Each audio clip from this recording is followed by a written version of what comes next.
율법에 대한 해석, 율법에 대한 본질에 대하여 예수님과 유대인들이 지금 굉장히 크게 갈등을 하고 있습니다. 하나님께서만이 어떤 법을 정하시고 질서를 정하시고 가치를 만들어내신다 하는 것이 율법을 받는 우리의 입장에서 확인하는 율법에 대한 이해요. 율법을 주신 하나님에 대한 바른 이해라 말씀을 드려왔습니다. 하나님만이 온전한 질서를 만들어내실 수 있고 거룩과 의와 순결과 진리를 만들어내실 수 있는 유일한 분이다. 그런 분이 율법을 만들어 그것을 지켜 결국은 하나님의 거룩과 의와 진리를 열매 맺는 자로, 살아내는 자로 우리를 만드시기 위해 율법을 주었다 하는 것이 율법에 대한 이해의 첫 번째입니다. 그렇게 이해하지 않고 율법을 마치 어떤 규칙을 지켜서 그 규칙을 누가 더 잘 공부해서 잘 지키는가, 열심을 냈는가로 우리가 생각하기 시작한다면 그것은 서로 비교하여 상대방을 심판하는 자리로 갈 수밖에 없기 때문에 도덕과 윤리를 지키는 것 또한 결국은 자기 의를 내세우는 방편이 될 수밖에 없도록 되어 있는 것이 인간 존재이기 때문에 우리는 도덕과 윤리로 율법을 지키는 것이 아니라 본래 그 이전에 우리가 알아야 되는 출발이 하나님만이 진정한 생명, 진정한 거룩, 진정한 진리를 만들어내실 수 있는 분이고 그분이 율법을 내려 그것을 그 하나님의 유일한 진리, 그것을 살아낼 수 있도록 하셨다라는 이해로부터 율법을 우리가 이해하지 못한다면, 받아들이지 않는다면 반드시 상대방을 죽이게 되어 있단 말입니다. 여러분, 나쁜 놈 강도 도적은 연쇄살인마라고 하더라도 기껏해야 열 몇 명 죽이는 겁니다. 수십 명 죽이는 거고 많이 죽여야 100명 죽입니다. 연쇄살인마도. 100명 죽인 연쇄살인마 못 들어봤는데 테러리스트라고 해봐야 1, 200명 죽이는 거예요. 그죠? 기껏해야 1000명 죽이잖아요. 테러 해봐야. 신념을 가진 사람들은 어떻게 돼요? 수천만 명 단위로 죽입니다. 수백만 명 단위로 죽입니다. 그 신념의 체계 안에 모티브, 근거가 되어 출발한 신념, 다 선한 걸로 출발한다고요. 그 논리들이. 공산주의, 사회주의, 철학 이념들, 이데올로기들, 그 출발이 선하지 않은 줄 아세요? 이게 옳다, 이게 의롭다 하는 것으로 출발해요. 선한 것이다. 그리고 그 위에 논리를 세워서 이념을 만드는데 아주 선한 것부터 출발해서 차곡차곡 쌓아 올린 이념들이라고요. 그런데 그 이념을 가진 사람들은 어때요? 연쇄살인마도 1, 20명밖에 못 죽여요. 근데 그 신념을 가진 사람들은 수백만 명, 수천만 명을 죽입니다. 전쟁에서 죽은 사람들 숫자보다 그 신념을 가진 자들의 밑에서 죽어간 사람들이 훨씬 더 많다고요. 우리가 율법을, 신앙을 잘못 이해하고 잘못 출발하면 이것과 똑같은 일들이 일어난단 말입니다. 하나님이 의롭고 하나님이 진리고 하나님이 생명이십니다. 그걸 정말 머리로 이 문장을 아는 게 아니라 우리 인생은 어차피 허무해요. 이걸 모르면. 공허하다고요. 이루고 싶은 걸 다 이루어도 공허해요. 그 끝에 가면.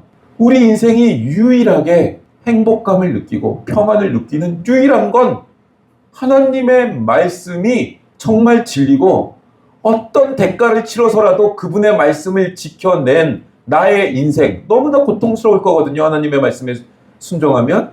근데 그렇게 되어서 얻어진 열매, 그걸 맛봐야 이것만이 진리라는 걸 알아요. 근데 그 과정을 겪어내야 된단 말이에요.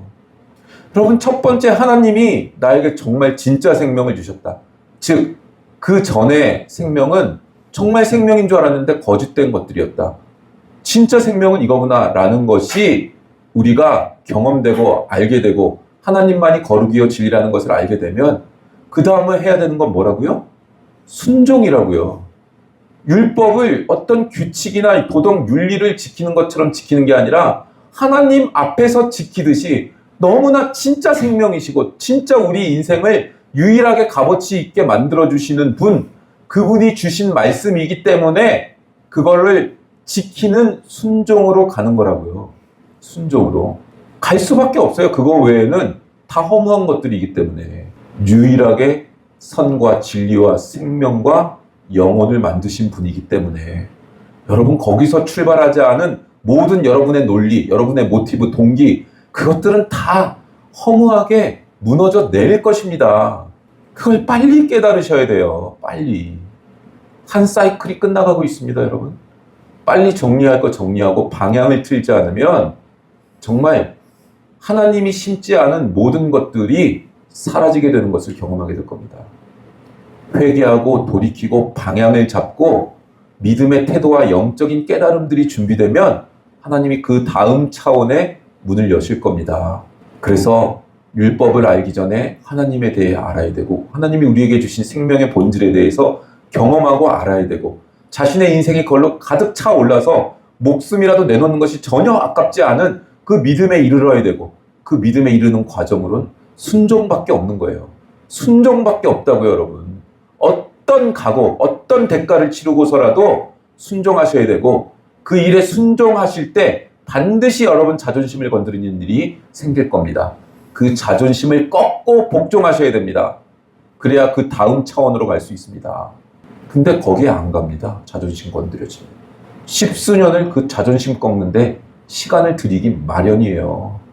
하나님을 믿는지 안 믿는지 모르겠지만 우리들의 영원한 오빠 조용필 님께서 바람의 노래를 가사를 이렇게 쓰셨어요. 살면서 듣게 될까? 언젠가는 바람의 노래를. 세월 가면 그때는 알게 될까? 꽃이 지는 이유를 나를 떠난 사람들과 만나게 될 또 다른 사람들, 스쳐가는 인연과 그리움은 어느 곳으로 가는가? 그게 인생이잖아요. 사람들 만나고 헤어지고 뭔가 그 속에서 뭐 부도 이루고 뭐 망하기도 하고 그리웠던 사람들 다 떠나가고 자기 홀로 남는 순간들이 온다고요. 그런데 수많은 삶을 살았는데 자기가 꽃이 지는 이유를 아직도 몰라요. 꽃은 왜 씨앗에서 펴가지고 지는가? 그대로 영원히 있으면 좋잖아. 근데 왜 그 꽃이 지냔 말이야. 왜 인생은 죽음으로 끝이 나냔 말이야. 꽃이 지는 이유를, 인생이 죽음으로 끝나는 이유를 나는 알 수가 없네. 나의 작은 지혜로는 알 수가 없네. 그 다음 이 구절 때문에 제가 이번 주 내내 큐티 묵상도 뭐 많은 게 있었지만 요 한 문장이 떠나가지를 않아요. 꽃이 지는 이유를 모르겠다는 이 말과 내가 아는 건 살아가는 방법뿐이야. 여러분, 여러분이 아는 거 살아가는 방법뿐입니다. 부동산 투자 어떻게 할지, 주식 투자 어떻게 할지, 내 자식들 어떻게 스카이 보낼지 이거밖에 모르는 거예요. 내가 아는 건 살아가는 방법뿐이야. 살아가는 방법만 공부한다고요. 그래서 꽃이 지는 이유를 몰라요. 인생이 죽음으로 끝나는 이유를 모른다고요. 얼마나 대단해요. 이 가사로. 이 축약된 몇 마디 가사로. 보다 많은 실패와 고뇌의 시간이 비켜갈 수 없다는 걸 우린 깨달았네. 이제 그 해답이 사랑이라면 나는 이 세상 모든 것들을 사랑하겠네.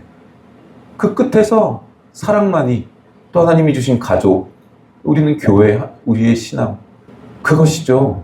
사랑으로 가죠. 이게 믿음이 있으신지 없으신지 모르겠는데 끝에 가면은 이게 관념적 사랑인지 뭔지 궁극에 가서는 논리적으로 그렇게 귀결이 되죠. 근데 우리는 하나님 사랑, 이웃 사랑으로 가는 거고 우리의 핵심과 본질은 여러분 내가 아는 건 살아가는 방법뿐이야로 여러분 인생 끝나면 안 됩니다. 그게 중요하지 않다는 게 아닙니다. 그건 지혜로 가르쳐지고 이 세상에서 생존하기 위하여 하나님께서 우리에게 지혜를 주셨으니까 지혜로 그것들을 빨리빨리 처리하면 됩니다. 빨리빨리. 빠르게 알아서. 거기에 뭐 대단한 의미를 부여하고 막 그걸로 끝내면 안 되고 그건 빨리빨리 지혜롭게 하나님 주신 지혜로. 진짜 신앙이 있으면 그것도 빨리 깨달아요. 하나님이 영적인 세계 가운데 왜 이 물질 세계를 돈으로 이루어 가게 했는가? 돈의 의미는 무엇인가? 돈에도 인격이 있는가? 돈에 사랑이 담기는가? 돈을 영적으로 쓸 수 있는가? 그 질문에 답을 찾아야죠. 그 돈을 사용하여 문화, 예술, 정치가 어떻게 이루어져 가야 되는가? 아니 성경 다 정치 얘기잖아요. 열왕기 상하 뭐 다 왕 얘긴데요. 정권 얘긴데요. 세례 요한은 비판했다가 목 잘려 죽는데요. 예수님 정치범이었는데요. 왜 정치 얘기하면 안 된다는 거예요? 기독교 신앙 자체가 정치인데다. 관념, 형이상학과 관념이 아니라고요. 이 세상의 역사를 하나님이 주관하신다는 세계관 속에서 어떻게 이걸 이해해 나가고 나의 역할, 나의 사명은 이 역사 속에서 내 소명은 뭔가, 내 사명은 뭔가 그걸 해석해내는 문제라고요. 신앙이란 내 존재의 기반인 이 사회와 이곳에 나를 왜 보내셨는가, 내 역할은 뭔가, 그럼 이 자원들과 시간들은 어떻게 쓰여져야 되는가, 우리 자녀들은 어떤 방식으로 키워져야 되는가, 어떤 생각을 갖게 키워야 되는가, 이거 고민하는 게 신앙이라고요. 이 제도와 지금의 이 교육 시스템 그 속에서 성공시키려고 교육시키는 건가, 구두 닦기를 하더라도 신앙을 지키는 자로 교육시킬 건가, 정하는 거라고요. 정하는 거. 그것들을 그저 아는 게 살아가는 방법뿐이면 그 엘리트 돼가지고 그 어려운 시험 뚫고 헌법기관인 또 독립기관인 선관위 같은 데 가지고 저런 부정선거를 일으킨다고요. 선거 기간에 휴가 내고 여행 떠나고 별 지랄 같은 짓들을 다 하는 거라고요. 그 엘리트들이. 살아가는 방법이니까 그들은.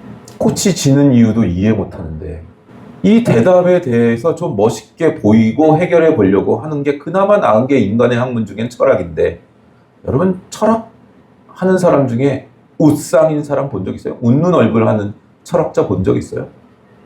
초췌하거나 이 이마에 미간을 찌푸리고 고민하는 인상, 그거 왜 다른 표정 짓고 있고 환하게 웃고 막 생명력이 뻗어나가는 철학자 본 적이 있어요? 그들이 연구하면 인간의 내부에선 선한 것이 나오지 않는다. 모든 연구 결과가 인간의 역사가 어떻게 분석해도 그거밖에 안 나오는데 어떻게 웃상이 있을 수 있냐고요, 철학자 중에.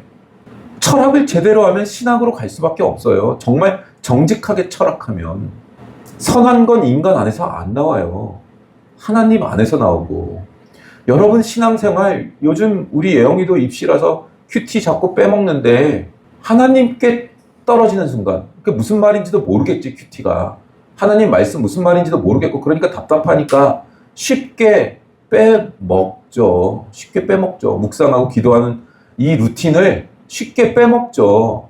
여러분 그 지루한 과정이 10년 20년 쌓여야 성경의 한 구절 두 구절이 이해돼요. 그 진리가. 정신 차리세요. 1년에 한 번, 두 번 하나님 말씀이 온다고 그 지루한 과정을 겪어서 그게 10년, 20년 쌓여서 매일매일 큐티할 때마다 새로운 단어, 새로운 문장들이 쿡 하고 박히는 그런 사람이 돼요. 여러분 적어도 10년, 20년은 그 지루한 과정을 반복해야, 멈추지 않고 반복해야, 그래야 말씀을 알아들을 귀가 생긴다고요. 아주 기초적인 말씀을 알아들을 귀가. 그래서 못하는 거예요. 그래서 고급한 신앙의 경지까지 가는 사람들이 그토록 없고 결국 살아가는 방법만 연구하고 공부하다 끝나는 사람들이라고요. 대부분이 광야에서 죽는다고요. 이 원리를 못 깨달아 알면. 여러분 그냥 시뮬레이션을 해보세요. 지금처럼 여러분 반복되고 지금처럼 살다가 마지막 순간에 죽을 때 기꺼이 기쁨으로 하나님께 가실 수 있으세요? 네? 자신 있어요? 아, 죽음이 너무 오기를 기다려. 나는 이제 더 이상 이 땅에 살 이유가 없다. 하나님 이제 데려가셔도 저는 괜찮습니다. 저 당당합니다. 하나님 앞에. 그렇게 벅차오르면서 죽음을 맞이할 수 있어요? 죽음이 끝이 아니라 정말 진정한 시작인 것을 기쁨으로 차올라서 그렇게 죽음 맞이할 수 있어요? 여러분 그렇지 않으면 우린 다 미달하고 있는 거예요. 그러니 자기의 인생이 지금 하고 있는 것들이 하나님이 시키신 일이라는 확신이 여러분께 있어야 됩니다. 그리고 나는 순종하는 것이다. 하나님의 말씀에. 그거에 대한 믿음과 확신이 여러분 있으셔야 됩니다. 그래야 예배가 되는 겁니다. 예배가. 자, 순종까지 왔죠. 율법에서 하나님을 알아야 되는 것. 그리고 우리는 그 하나님을 안다면 당연히 순종할 수밖에 없다는 것. 그 다음 뭘까요? 오해가 생기기 시작합니다. 우리가 하나님의 말씀에 어떤 대가를 치르고서라도 순종하게 된다면 반드시 이 오해가 오게 되는데, 순종하는 것, 하나님의 명령을 지키고 하나님을 사랑하고 하나님이 원하시는 일만 하는 그 삶을 100% 산다고 해서 쉽게 우리가 원하고 우리가 소원하고 우리가 기대하는 것들이 이루어지는 것은 아니라는 사실을 알아야 됩니다. 우린 그렇게 오해한단 말이에요. 우리가 하나님께 순종하면 우리가 원하는 것들이 이루어진다. 이렇게 착각하고 오해한다고요. 그래서 성경은 순종 다음에 순종성에 포함되어 있는 것이긴 하지만 우리를 위하여 성경에는 순종과 함께 인내라는 표현이 반드시 나옵니다. 그래서 신앙생활에 오해가 없도록 하는 겁니다. 그래서 신앙의 본질은 제일 중요한 게 순종이고 복종 포함, 또 하나는 인내가 되는 것입니다. 이 인내라는 말에는 당연히 하나님의 명령을 잘 지키고 신앙생활을 잘 한다고 해서 우리에게 너무나 현실적으로 필요한 것들, 우리의 환경이 개선되거나 조건이 개선되는 일들이 신앙의 보상으로 오지 않는다는 것을 우리는 반드시 알아야 됩니다. 보상이 오지 않는 것뿐만이 아니라 오히려 하나님의 인도하심에 순종하여 살면 더 어려운 시련으로 우리가 인도된다는 것도 알아야 됩니다. 신앙의 대부분은 인내하고 견디고 참고 하는 것으로 요구되고 있다는 것을 우리는 진짜 신앙생활하면 알게 됩니다. 왜 그렇게밖에 하실 수 없는가? 하나님의 백성에게 요구하시는 하나님의 뜻과 목표가 우리가 생각하는 것과 다르기 때문에 그렇습니다. 하나님의 생각은 우리 생각과 다르다고요. 야고보서 1장에 가시면 2절, 3절 내 형제들아 너희가 여러 가지 시험을 당하거든 온전히 기쁘게 여기라. 이는 너희 믿음의 시련이 인내를 만들어내는 줄 너희가 알미라. 3절에 믿음의 시련이 인내를 만들어낸대요. 믿음 자체에 그 어려움이 오는 게 아니라 믿는 일에 기대. 하나님의 백성된 자들이 가지는 믿음의 기대에 대한 시련이 온대요. 믿음의 시련이 인내를 만들어내는 줄 알미라. 믿는 자들이 이 믿음을 지키면 내가 원하는 것들이 이루어지는 줄로도 같이 믿어요. 그걸 하나님을 믿는 믿음, 거기에 순종하는 믿음을 가진 자들이 그 믿음에 순종하는 자신의 삶을 통하여 자신이 이루고자 하는 것들이 이루어질 거라는 믿음도 함께 가지고 있다고요. 근데 그게 그렇게 되지를 않아요. 그래서 믿음의 시련이 인내를 만들어내는 거예요. 반드시 믿음의 기대에 대해서는 시련이 오게 되어 있어요, 여러분. 그거 우리가 다 겪고 살았잖아요. 우리가 하나님의 말씀에 순종하여 이 세상에서 믿지고 희생하고 정직히 행하고 그렇게 산 사람들이잖아요. 근데 도무지 보상이 없다고요. 세상이 보상해 주는 게 없는 건 차치하고라도 하나님도 보상을 안 해주는 것 같아요. 나를 외롭게 그냥 두고 뭐 영적인 깨달음이나 희열이나 뭐 영적인 뭐 은사라도 부어주시거나 근데 그런 게 없어요. 그냥 냅두는 것 같아. 그 믿음의 시련이라고요, 그게. 그래서 우리는 이게 도대체 뭔가 하고 지켜보게 됩니다. 믿음이 없으면 시련이 안 와요. 그래서 믿음 없는 사람들이 쭉쭉 잘 나간다고요. 나도 원하고 있는 그것들을 그들은 다 가져요. 어떻게 요령 있게 이렇게 저렇게 해가지고 다 가져요, 내가 원하는 것들. 살아가는 방법을 빨리 배워서 그대로 해가지고 빨리 또 다 가져요, 그 사람들은. 요령도 부리고 뭐 별 꼼수도 부리고 해가지고 금방 가져요. 근데 나는 똑같이 따라했는데 나한텐 그게 안 이루어져요. 참 희한하죠. 믿음이 없으면 시련도 안 와요. 나는 어렵게 되는데. 그래서 믿음이 있는 자에게 이 시련이 옵니다. 왜 믿음이 없으면 시련이 안 와요? 믿음이 연약할 때나 없거나 이 시련이 오면 믿음을 내팽개칠 거기 때문에 이런 시련이 없어요. 그래도 어느 정도의 실력이 생겨야 시련이 옵니다. 그래서 다시 말하면 신앙의 실력이 깊어질수록 이게 뭔가 하는 일들이 많이 생기기 마련이란 얘기예요. 그게 정상이라는 얘기예요. 믿음 생활하면 막 승리로 가고 희열로 가고 막 이런 막 벅차게만 가고 이렇게 막 되질 않습니다. 그런 말 하는 사람이 있으면 사기꾼이라고 여기시면 됩니다. 사기꾼이랑 이단 종파들이 하는 얘기는 항상 똑같습니다. 이것만 믿으면, 이거 한 방이면 인생이 바뀐다. 다 사기입니다. 뭐 유튜브에서도 다 알려줘도 따라하는 사람이 없어요 하며 비법이라고 알려주는 것들, 그거 따라하면 그거 알려준 사람만 배불리고 본인은 망한다고요. 세상에 그런 건 없어요. 알약 하나만 먹으면 머리가 좋아진대요. 그래서 국산사자, 은미채 요 과목들 다 잘하게 된대요.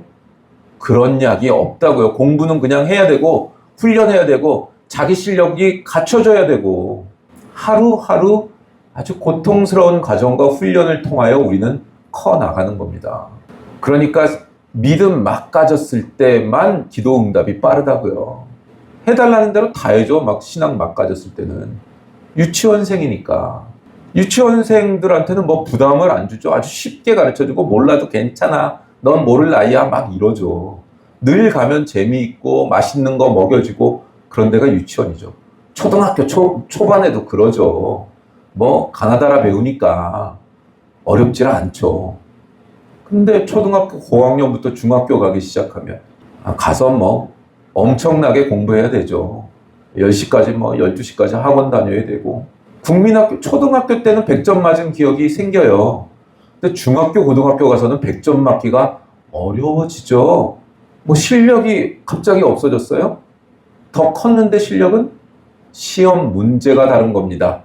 배우는 내용이 힘에 부치게 되는 겁니다. 신앙도 그렇습니다. 학년이 올라가면 시험 문제가 어려워진다고요.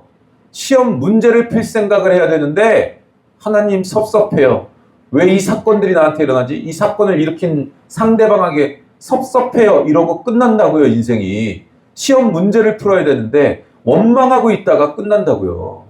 그래서 내가 하나님을 믿는 믿음이 어느 정도는 돼야 시련이 와요. 근데 이런 사실도 가르쳐주지 않고 하나님 믿으면 다 해결돼, 신앙과 믿음이 좋아지면 다 해결돼, 이렇게만 강단에서 선포가 되면 그 사람들 진짜 맹인이 맹인을 이끌어서 다 같이 망하는 대로 가는 거라고요. 그게 여러분이 이제는 청년부 때 눈물 흘리던 그거 가지고 여러분 인생의 문제가 해결이 안 되고 여러분 신앙의 단계가 그거 하는 단계가 아니고 더 냉혹한 신앙의 현실과 본질을 보고 나 자신이 얼마나 악한 존재인지, 내가 선이라고 믿고 행하고 있는 게 실은 하나님 앞길을 막고 있는 사실이라는 것을 깨달아 알아야 내가 얼마나 악한 존재인지, 내 믿음이 얼마나 없는지, 내가 얼마나 하나님을 신앙의 이름으로 반역하고 있는지 이걸 알아야 되는데 이걸 모른다고요. 이걸 유치원생처럼 있겠다는 거야.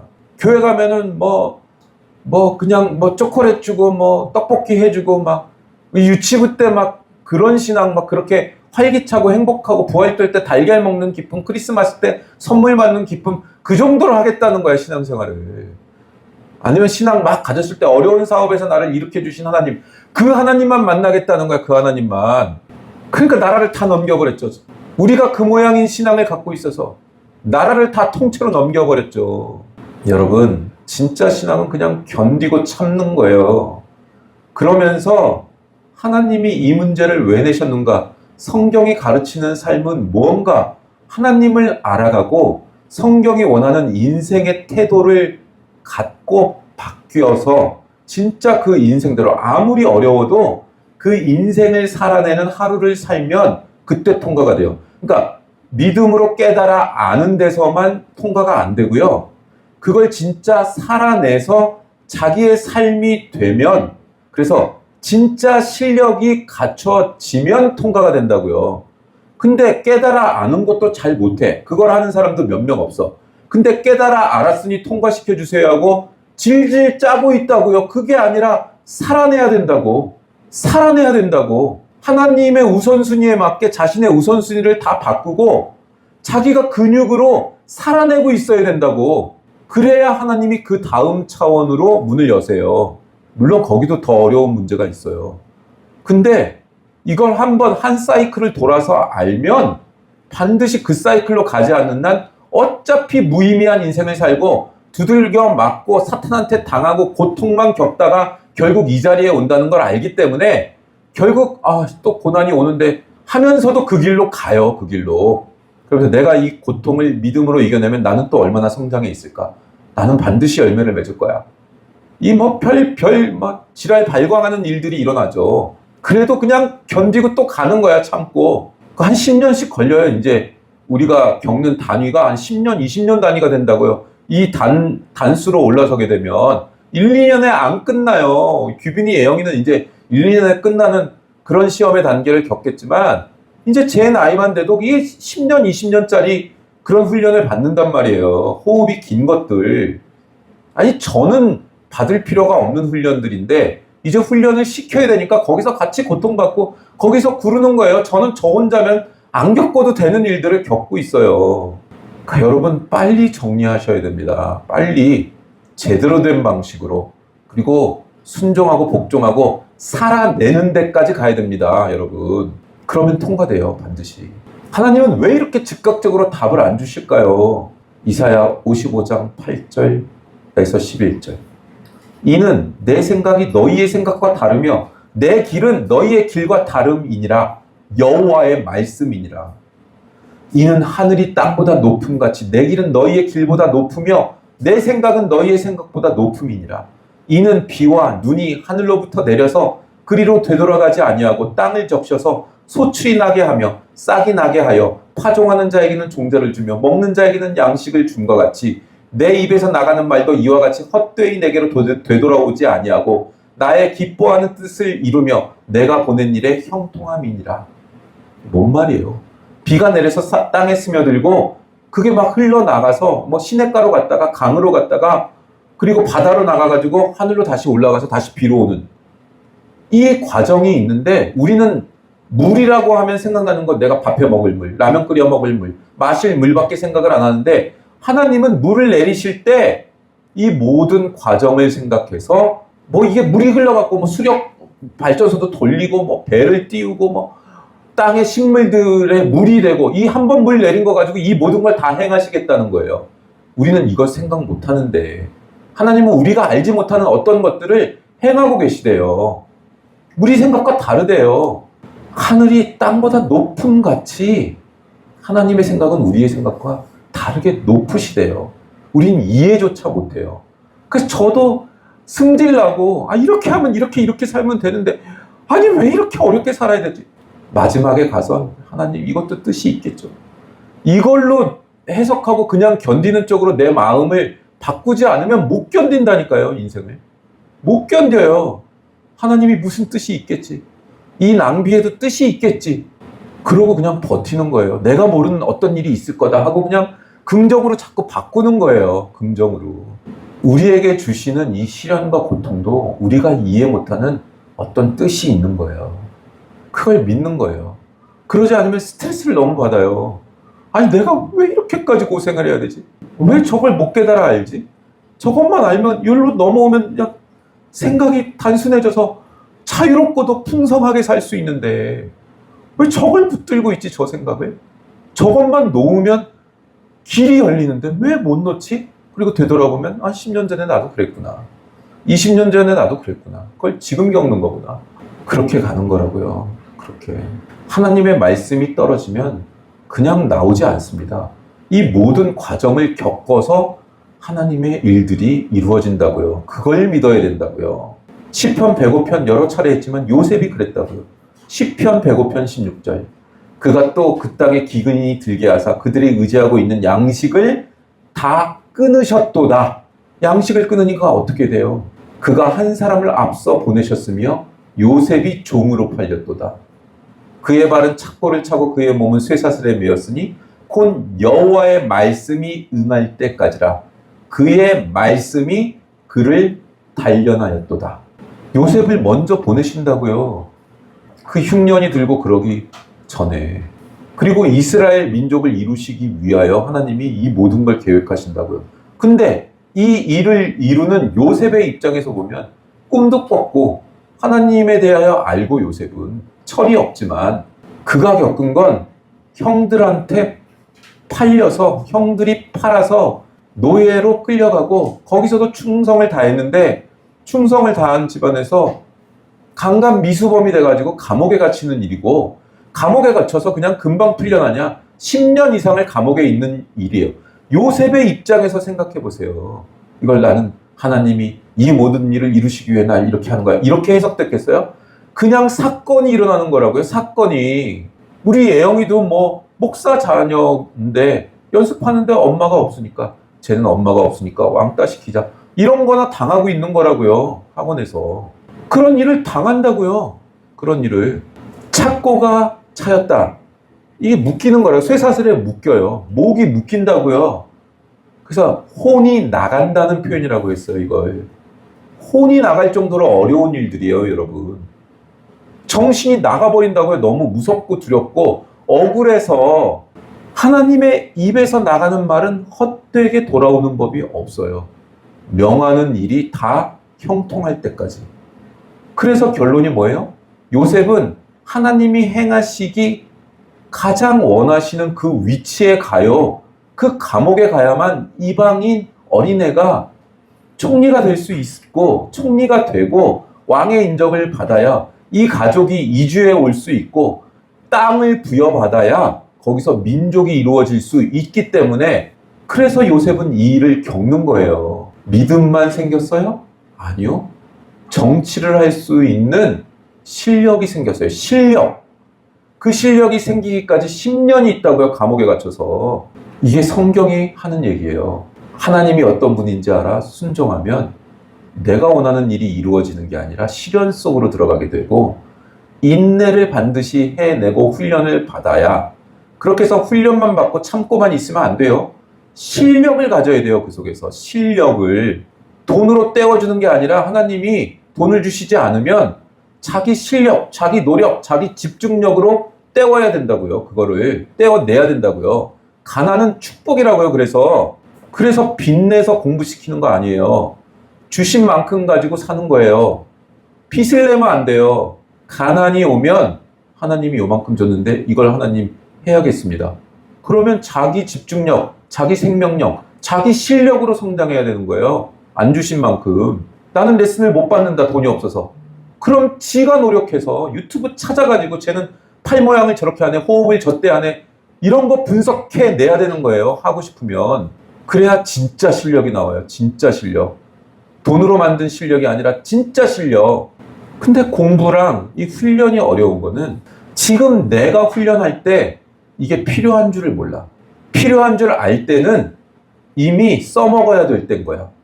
내가 그때 공부했으면 지금 써먹을 수 있고 지금 그 위치에 가 있을 수 있을 텐데 라고 후회할 때 공부가 필요했다는 걸 알아요. 그래서 공부가 어렵고 훈련이 어려운 거야. 왜냐? 지금 훈련 안 해도 당장 아무 일도 안 일어나. 당장에 하나님 어떤 일도 안 일어나. 꼭 그 한 사이클이 지나서 결론이 날 때 그때 내가 그랬어야 되는구나. 그때 내가 그랬어야 되는구나를 알게 돼요. 근데 그 사이클을 돌아본 사람 입장에서는 너 지금 그거 해야 돼. 너 지금 그거 해야 된다고. 아무리 얘기해도 안 돼요. 그래서 어려운 거예요, 훈련은. 공부는 그래서 어려운 거예요. 엄마, 아빠가 공부하라니까 진짜 공부하기 싫어요. 이러잖아요. 나도 공부할 마음 먹고 있는데 공부하라니까 공부하기 싫다. 거꾸로 똑같이 역으로 생각해 보여요. 야, 너 좀 놀아라 좀. 너 좀 놀아. 야, 너 지금 놀아야 돼. 너 유튜브 쇼츠 지금부터 5시간 봐. 안 보면 죽여 그냥 아주. 그러면 엄마 아빠가 쇼츠 5시간 보라고 했으니까 막 반발심이 생겨갖고 난 공부할 거야 그래요 여러분이? 놀고 싶지? 아니 똑같이 엄마 아빠가 그랬잖아. 공부해라 공부해라. 공부하라니까 공부하기 싫어요. 그거라며. 그럼 너 놀아. 지금부터 안 놀면 죽어. 너 지금부터 유튜브 5시간 봐야 돼. 원하는 거 보고 싶은 거 뭐 다 봐야 돼. 최규빈 너 걸그룹 너 5시간 동안 봐야 돼.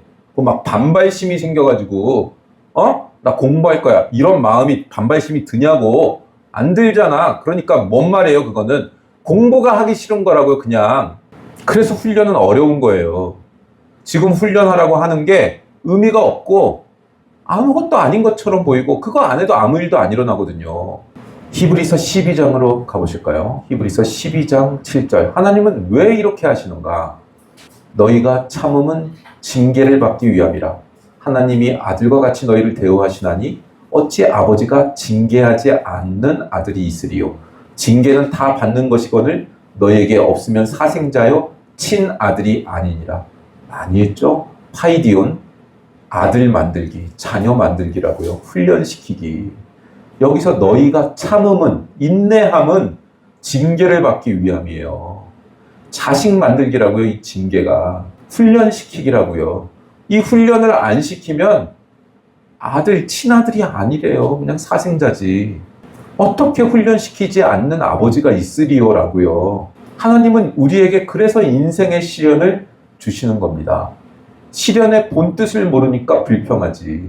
성경이 가르치는 내용은 우리의 신앙의 목표가 내가 하나님의 마음에 들고 순종하고 그러면 우리에게 주어진 시련이 자꾸 없어질 거라고 기대를 하는데, 성경은 우리가 하나님 앞에 순종하고 항복하면 그 다음에 진짜 시련이 기다리고 있다는 거예요.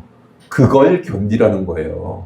믿음이 생기면 이 어려운 시련이 해결되는 게 아니라 순종하고 그 뜻에 항복하여 살면 그때부터 본격적인 시련이 온다고요.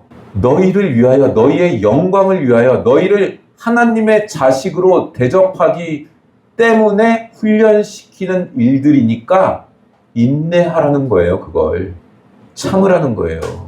그러니까 적어도 하나님의 율법 앞에 항복하고 순종하는 믿음은 있어야 이 시련 가운데, 이 훈련 가운데 여러분이 들어갈 수 있습니다. 그래서 여러분은 여러분에게 주어지는 그 모든 고통과 시련을 하나님이 어떤 문제를 내신 것이고 그것을 어떻게 내가 깨달아 알아야 하는가 하는 것으로, 이제 초등학교 문제도 아니고 중고등학교 문제를 풀어야 되는 거라고요. 덧셈 뺄셈 사칙 연산하면 사는데 별 지장 없는데도 미적분을 하는 이유는 어려운 문제를 풀어야 되기 때문에 그렇습니다. 그렇듯이 점점 어려운 시련이 우리에게 닥치면 그 어려운 문제를 꿰뚫어 하나님의 뜻을 알고 하나님이 우리를 어떻게 만들어가고 싶으신지, 우리의 인격과 우리의 실력을 어떻게 만들어가고 싶으신지를 이해하고 알고 받아들이고 진짜 실력까지 가져야 그 문제가 지나가고 새로운 문제를 받게 된다는 것을 여러분 아셔야 되고, 그 어려운 과정 좀 몇 년짜리, 10년짜리를 한번 통과하신다면 여러분에게 그만큼 진리로 자유함이 오고 그 진리로 다른 사람을 살릴 수 있는 위치에 가 있다는 것, 와 있다는 것을 확인할 수 있게 될 것입니다. 그럼 여러분은 흔들리지 않습니다. 사람들의 평가가 두렵지도 않고 인정받으려고 하지도 않습니다. 네? 그런 자유함 가운데 여러분이 설 수 있게 됩니다. 근데 이 과정을 겪으면 우린 너무 억울해 보이는 일들을 많이 겪어요. 아니, 웬만한 건 그래 겪겠어. 근데 이것만은 못하겠어요 하는 것들이 꼭 걸립니다. 마태복음 5장은 요 문제를 건드려요. 다 해도 이건 못하겠어요. 이건 내가 못 넘어서겠어요. 이것만은 하기 싫다고요 하는 영역이 생겨요. 마태복음 5장 43절에서 48절입니다.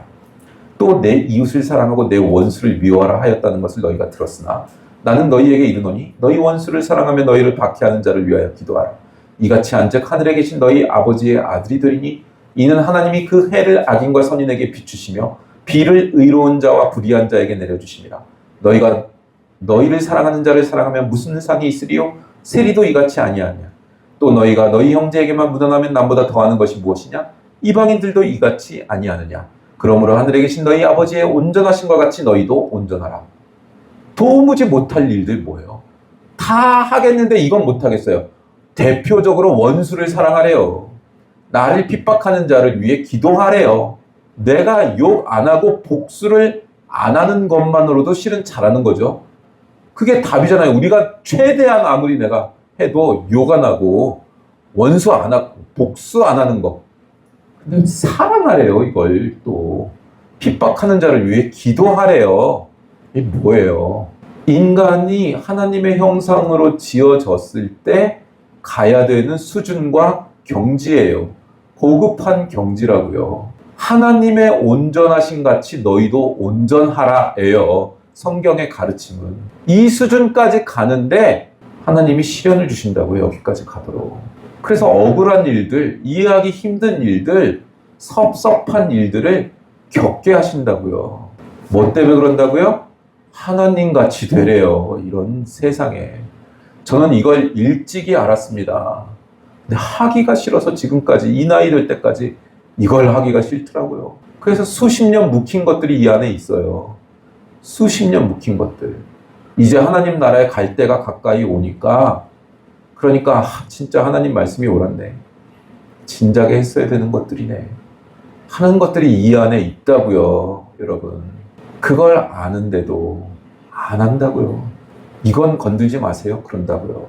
여러분을 하나님의 자녀니까 하나님의 온전하신 수준까지 올리기 위해 여러분에게 그 수많은 섭섭함과 억울함과 정신분열 일어날 것 같은 것과 그 일들을 시키신다고요. 겪게 하신다고요. 그 속에서 답을 찾으셔야 돼요. 여러분. 왜 겪게 하시는지, 나의 어떤 걸 건드리고 계시는지 그걸 겪으셔야 된다고요.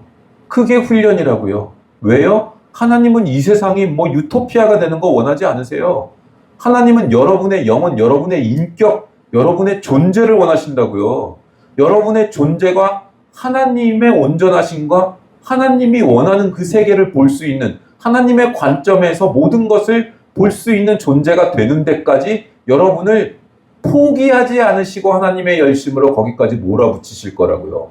예수님이 공생에 시작하실 때 어떻게 돼요? 마가복음 1장 12절 성령님이 임하시는데 성령님이 임하셔서 어떻게 해요? 광야로 내몰았다고 돼 있잖아요. 광야로 내몰았다고. 예수님도 성령님이 광야로 내몬다고요. 그 시험을 겪도록 당연히 우리도 광야로 내몰림을 당합니다. 그 시험을 겪도록 섭섭마귀에서 끝날 거예요? 억울함에서 끝날 거예요? 외로움에서 끝날 거예요? 정신분열에서 끝날 거예요? 아니라고요. 그걸 꿰뚫고 그 너머에 내가 알아야 되는 신앙과 영성은 무엇인가? 어떻게 하나님의 질서, 하나님의 성경적 가치에 복종할 것인가? 순종할 것인가? 그걸 꿰뚫고 넘어가서 봐야 된다고요. 그게 죽을 것 같은 거기를, 정말 죽을 것 같고 자존심이 허락 안 하는 거기를 부수고 들어가서, 그게 골수, 심령 골수를 쪼개는 거예요. 그게 뭐 그냥 막 성령님의 임재가 와서 마음이 막 보들보들해져 가지고 막 환희에 차고, 그거 신앙생활 아니에요. 잠깐 그걸 주세요. 하나님이 신앙의 중요한 부분이죠. 하지만 진짜 신앙은 그거라고요. 정신분열 올 것 같은 거기에서 뭘 깨달으라고 하시는지, 어디에 복종하고 순종해야 되는지 그걸 알고 살아내는 데까지 가야 그 다음 단계가 보여요. 세계의 질서들이 보여요. 하나님이 이렇게 만드셨구나. 요셉한테 하나님이 뭐라고 하세요? 내가 이 세상의 근간을 만들 때 바다가, 그 파도가 육지로 넘치지 못하게 그 경계선을 내가 지을 때, 이 세상의 토대를 놓을 때 너 뭐 했냐? 너 그거 알아? 내가 어떤 지혜를 가지고 어떤 원리를 가지고 이 세계를 지었는지 네가 아냐고. 아무 대답 못하죠. 요셉이. 아니 욥이. 여러분, 여러분이 지금 가지고 있는 그 신앙의 나이, 영적인 나이를 한 살 넘어가면요, 그럼 보여요. 조금씩 하나님이 기둥을 어떻게 세우셨는지, 질서를 어떻게 만드셨는지가 보이고, 불필요한 사고, 불필요한 감정들이 사라지고 딱 그 하나님의 질서가 보여서 내가 이렇게 해야 되는구나. 난 이걸 지켜야 되는구나. 내가 여기에 헌신해야 되는구나. 내가 이 작은 일에 충성해야 되는구나. 내가 설거지를 해야 되는구나. 내가 교회 문 들어올 때 풀이 자랐는데 저걸 뽑아야 되는구나. 내가 휴지를 주워야 되는구나가 보인다고요.